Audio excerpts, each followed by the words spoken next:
ሰላም ጤና ይስጥልኝ ክቡራን ተመልካቾቻችንና አድማጮቻችን ዘውዱ መንግስቴ ነኝ ከዚህ ከአገር እንግሊዝ። አሁን የዘውዱ ሾው አጫጭር ዜናዎችን አቀርብላችኋለሁ፣ አብራችሁን ቆዩ። በቅድሚያም እርሶቹን እንሆ። ፋኖ መብረቃዊ ጥቃት ፈጸመ፣ ባለስልጣኑም ክስ ሊመሰረትባቸው መሆኑ ተነገረ። ወጣቱ ኢትዮጵያዊ ሽልማት አገኘ፣ ጄኔራሉ በመንግስት ላይ ዝተዋል። ኢህአፓ ሰላማዊ ሰልፉን አራዘመ፣ አባገዳዎችም ባህር ዳር መግባታቸው ታወቀ። አሁን ወደ ዝርዝሩ እንሄዳለን፣ አብራችሁን ቆዩ።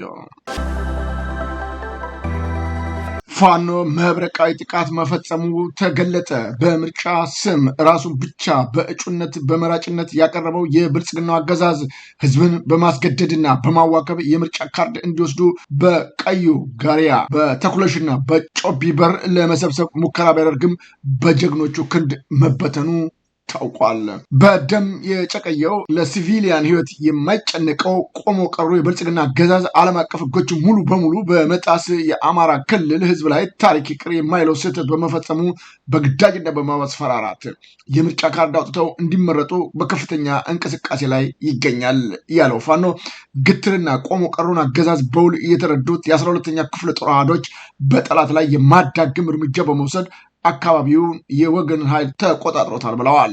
በመሆኑ ጠላት በጠዋት ጀምሮ በድሮን በቢኤም በዙ 23 በመድፍና በታንክ የተጠናከረ ማጥቃት ቢያደርግም የ12ኛው ክፍለ ጦር የሚመሩት አይበገሬዎቹ ማቆም ተስኖት ቀጠናውን ለወገን ኃይል አስረክቦ መሸሹንም ገልጠዋል። መድረሻውና ድልና ጽናት የሆነው የአማራ ህዝብ ሁሉና ተጋድሎ ይጠነክራል ሲል የአማራ ፋኖ ብሔራዊ ንቅናቄ ወሎ ቤተ አማራ ምኒልክ ዕዝ 102ኛ ኮር ህዝብ ግንኙነት መረጃውን ለዘውዱ ሾው ሚዲያ ልኳል። ፋኖ የአንደኛ ክፍለ ጦር 5ኛ ሻለቃ ልዩ ስፍራው አጣጎይ ከተባለ ቦታ ደፈጣ በመስራት ታላቅ ተጋድሎ በማድረግ ድል ማስመዝገቡን ገለጸ።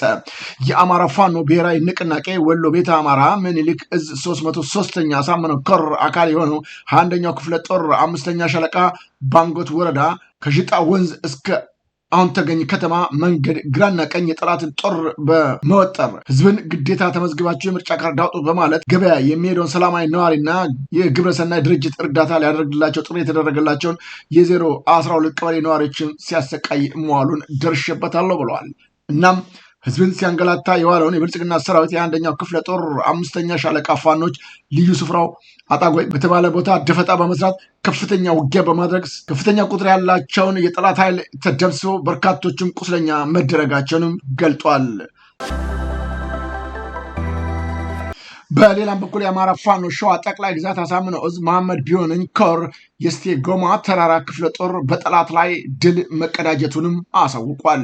የአማራ ፋኖ ብሔራዊ ንቅናቄ ሸዋ ጠቅላይ ግዛት አሳምነው ዕዝ መሐመድ ቢሆነኝ ኮር እስቴ ጎማ ተራራ ክፍለ ጦር በይፋት አውራጃ አንጾኪያ፣ ገምዛ፣ ግሸን፣ ራቤልና በደዋ ጫፋ ወረዳዎች ጠላትን ለበርካታ ሳምንት ቁም ስቅሉን ቢያሳዩትም ባደረገው ታላቅ ተጋድሎ በማድረግ በድል አሸናፊነታቸውን አረጋግጠዋል ሲል ገልጧል።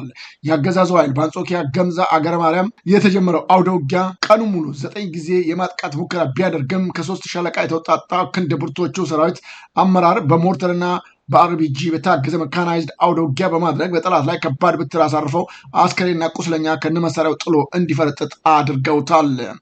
በኮሬ የገደል ቀበሌ ሻድብስና እሁድ ገበያ የገባውም የጠላት ኃይል ከ2 ሻለቃ የተውጣጣ ሻምበሎች በጋራ በመቀናጀት በጠላት ላይ ብዙ ኪሳራም አድርሰውበታል።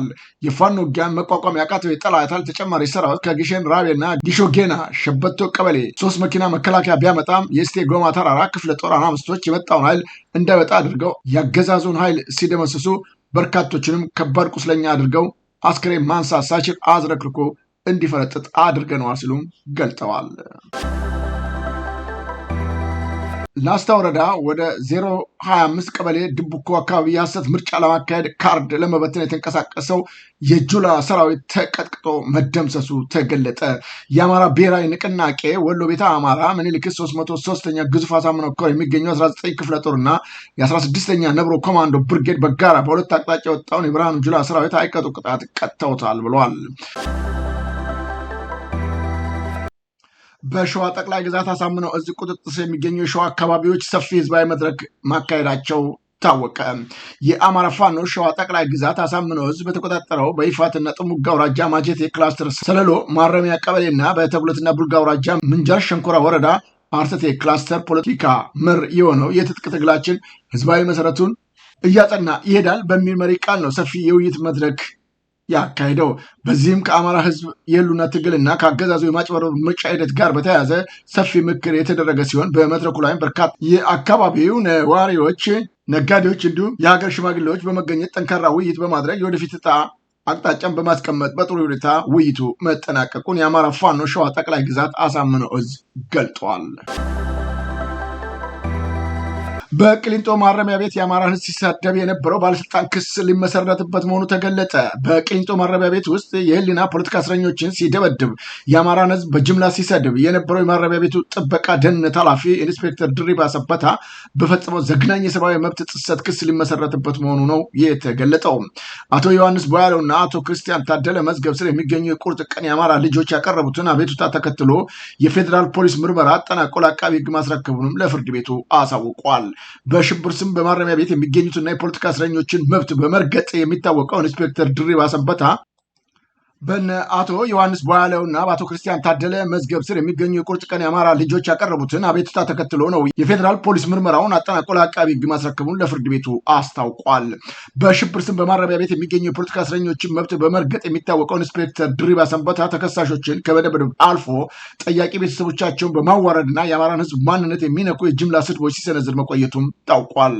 በኢንስፔክተር ድሪባ ሰንበታ ላይ ክስ ይመሰረታል ተብሎም ይጠበቃል። ምንም እንኳን ያገዛዙ የራሱን ባለስልጣናት ለይስሙላ ክስ ሊያቀርብ ቢሞክርም ይህ እርምጃ በማረሚያ ቤቶች ውስጥ የሚፈጸመው ስር የሰደደ ግፍና ጭካኔ የሚያጋልጥ ነው ብለዋል። የአማራ የቁርጥ ቀን ልጆች በማረሚያ ቤት ሆነው ለህዝባቸው ክብርና ለማንነታቸው የሚያደርጉትን ተጋድሎ ያገዛዙ የግፍ መጋረጃ እየቀደደው እንደሚገኝም ታውቋል። ታዋቂው የኢትዮጵያ ሶሻል ሚዲያ ተጽዕኖ ፈጣሪ አቤል ብርሃኑ በኬንያ ናይሮቢ በተካሄደው የአፍሪካን ጎልደን አዋርድ 2026 የዓመቱ ምርጥ አፍሪካዊ የጉዞ ተጽዕኖ ፈጣሪ ሽልማት አሸናፊ ሆኗል። አቤል ሽልማቱን የተቀበለው ትላንት ምሽት በተካሄደው ደማቅ ስነስርዓት ላይ ኢትዮጵያን በመወከል እንደሆነም ተረጋግጧል። አቤል ብርሃኑ ሽልማቱን ካገኘም በኋላ ባስተላለፈው መልእክት ስኬቴ ከልጅነቴ ህልም የተነሳ በፈጣሪ እርዳታ እውን የሆነ መሆኑን ነው የገለጸው። በአሮጌ ስልክ ካሜራ ስነሳ ዓለምን የማየትና ታሪካችንን የማካፈል ህልም ብቻ ነበረኝ ያለው አቤል አህጉራዊ እውቅና በማግኘት የተሰማውን ከፍተኛ ደስታም ገልጧል። የሽልማት ድርጅቱም አቤልን ለዚህ ክብር የመረጠው በተለያዩ የአፍሪካ ሀገራት በመዘዋወር የሚያቀርባቸውን የጉዞ ታሪኮችና ለአህጉሪቱ ቱሪዝም እያበረከተ ያለውን አስተዋጽኦ ከግምት ውስጥ በማስገባት እንደሆነም ታውቋል። አቤል ብርሃኑም ለዚህ ስኬት እንዲበቃ ከጀርባ ሆነው ለደገፉት ወገኖቹ በሙሉ ምስጋናም አቅርበዋል። የህወሓቱ ጀነራል ህንፃ ወልደ ጊዮርጊስ በፌዴራል መንግስት ላይ ዛቻ መፈጸማቸው ተሰማ። የህወሓት ወታደራዊ አዛዥ ብርጌድ ጀነራል ህንፃ ወልደ ጊዮርጊስ የፕሪቶሪያዊ ሰላም ስምምነት በሚጻረር መልኩ የፌዴራል መንግስት ላይ ዛቻ ማቅረባቸው ነው የታወቀው። ለቡድኑ ልሳን በሰጡትም መግለጫ ብልጽግና ፓርቲ ከስልጣን ለማስወገድ ሙሉ ዝግጅት መጠናቀቁንም ገልጠዋል። ጀነራሉ ሁሉም ነገር አልቋል ሲሉም ነው የተደመጡት። የቀድሞ የህወሓት መራሽ መንግስት ለመመለስ ዳግም ጦርን ለመቀስቀስ ዝግጁ መሆናቸውን አሳውቀዋል። የፕሪቶሪያው ስምምነት ከእንግዲህ ፋይዳ እንደሌለው የገለጹት አዛዡ ከፌዴራል መንግስት ጋር የቆሙ የትግራይ ኃይሎችና በስምምነቱ የተካተቱ የህወሓት አመራሮች እንደ ጠላት እንደሚመለከቱም አሳውቀዋል። ኢህአፓ ሊያካሄድ የነበረውን ሰላማዊ ሰልፍ ማራዘሙን አሳወቀ።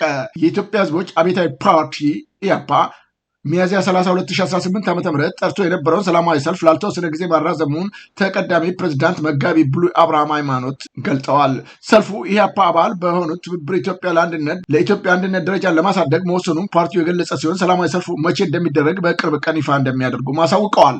በኢትዮጵያ ህዝቦች አብዮታዊ ፓርቲ ኢህአፓ ሚያዝያ 30 2018 ዓ.ም ታስቦ የነበረው ሰላማዊ ሰልፍ ከትብብሩ አባላት ጋር በመነጋገር ያደረገ ቢሆንም አንዳንድ አካላቶች ለመከፋፈል ሲጠቀሙበትም እንደነበረ ነው ብለዋል። ትብብሩ በተናጠል እየሄደ ነው፣ ትብብሩ ፈርሷል፣ የፓርቲው ጤናማ አደጋ ላይ ነው በሚል በማህበራዊ ሚዲያ ዘመቻ እና የአባላት መከፋፈል ለመፍጠር ተሞክሯል ያሉት መጋቢ ብሉይ አብርሃም ልምድ ባላቸው ፖለቲከኞች መፍትሄም አግኝቷል በማለት ገልጸዋል። አክለውም በመሆኑም አሁን ላይ የበለጠ እንዲጠናከር ስለፈለግን የተጠናከረ ሰላማዊ ሰልፍ ለማድረግ ሰልፉን በቅርጅት ደረጃ ከፍ ለማድረግ ወስነናልም ብለዋል። ቅርጅቱ ሰልፉን አንድ ጊዜ ብቻ የሚያደርግ ሳይሆን የቅስቀሳ ጊዜው እስከሚጠናቀቅ ወቅት ድረስ በተደጋጋሚ በስቴዲየሞችና በታላላቅ አደባባዮች ለማድረግ መወሰኑን ጨምረው ተናግረዋል። አባገዳዎች ባህር ዳር ገቡ። አባገዳዎቹ በጎርጎራና በባህር ዳር እየተከናወኑ ያሉ የገበታ ለሀገር ፕሮጀክትን ጨምሮ በግሉ ዘርፍ የተገነቡ የልማት ስራዎችን ለመጎብኘትና በምረቃ ስነ ስርዓቱ ላይ ለመታደብ ነው ባህር ዳር ከተማ የገቡት ተብሏል። የባህር ዳር ከተማ ምክትል ከንቲባ በደጃች በላይ ዘለቀ አውሮፕላን ማረፊያ በመገኘት ለአባገዳዎቹ አቀባበልና ስነስርዓትም አድርገውላቸዋል። የኦሮሞ ብልጽግና በአማራ ክልል እንደፈለገ ሲጨፍርበትና እንደፈለገ ሲያደርግ የአማራ ብልጽግናዎች እየተቀበሉ የሚያስተናገዱ ስራ አሁንም የቀጠለ ሲሆን በሚያሳዝን ሁኔታ የዛሬ ባህር ዳር የገቡ አባገዳዎች በአማራ ክልል ስለሚጨፈጭፈው ስለሚፈናቀለውና በረሃብና በስቃ ውስጥ ስለተገኙት የአማራ ክልል ነዋሪዎች አንድም ቀን አንድም ነገር ትንፍሽ ያላለው ዛሬ እንዴትና ምን ሊሰራ ባህር ዳር ገባ ሲሉም ይጠይቃሉ። እንደነዚህ አይነት ባንዳ የሆኑ የአማራ ብልጽግና ባለስልጣናቶች ዛሬም የተከበረውን የአማራ ሕዝብ ለዚህ ጉዳይ ሲዳርጉት ማስተዋል በጣም የሚያሳዝን እና የአማራውን ክብር የሚያዋርድ ተግባር በሚሰሩት ላይ ነገ በታሪክ ተጠያቂ ከመሆን በዘለለም በግ ሊጠየቁ እንደሚችሉም ከወዲሁ ሊያውቁት ይገባልም ብለዋል። የአማራ ክልል በተለይም የባህር ዳር ነዋሪዎች። በመጨረሻም አሜሪካ በሆርሙዝ የባህር ወሽመጥ የጣለችውን እገዳ ተከትሎ የ48 መርከቦች አቅጣጫ ማስቀየሯን ገለጸች። የአሜሪካ ማዕከላዊ እዝ በሆርሙዝ የባህር ወሽመጥ ላይ የጣለውን የባህር ኃይል ከበባ ተከትሎ ነው ባለፉት 20 ቀናት ውስጥ ብቻ ወደ ኢራን ወደቦች ለመውጣት የሞከሩ 48 መርከቦች አቅጣጫውን እንዲቀይሩ ማድረጉን ያሳወቀው። በትላንትና ዕለትም ባወጣው በዚህ መግለጫ መሰረት የአቅጣጫ ለውጥ የተደረገባቸው መርከቦች ቁጥር ቀደም ሲል ከተገለጸው 44 መርከቦች በ4 ጭማሪ ያሳየ ሲሆን እርምጃው ከሚያዝያ 13 ጀምሮ ተግባራዊ የተደረገ የእገዳ ተገዥነትን ለማረጋገጥ ያለመ እንደሆነም ተገልጿል። ይህ የአሜሪካ የባህር ኃይል ከበባ ኢራን ቀደም ሲል በውሃ መንገዱ በሚያልፉ መርከቦች ላይ ጥላ ለነበረው ገደብ እንደ አጸፋዊ ምላሽ የተወሰደ መሆኑም ይታወቃል። ክቡራን ተመልካቾቻችንና አድማጮቻችን ለአሁኑ ያቀረብኩላችሁ የዘውዱ ሾው አጫጭር ዜናዎች እነዚህን ይመስሉ ነበረ። በቀጣይ ዝግጅታችን እስከምንገናኝ የዘውዱ ሾው ሚዲያን ሼር፣ ላይክ እና ሰብስክራይብ በማድረግ ወዳጅ ቤተሰቦቻችን እንድትሆኑ ከወዲሁ በማክበር እንጋብዛለን። ከዜናዎቹ ጋር አብሬያቸው የነበርኩትን የዘውዱ መንግስት የነበርኩኝ። ጤና ይስጥልኝ።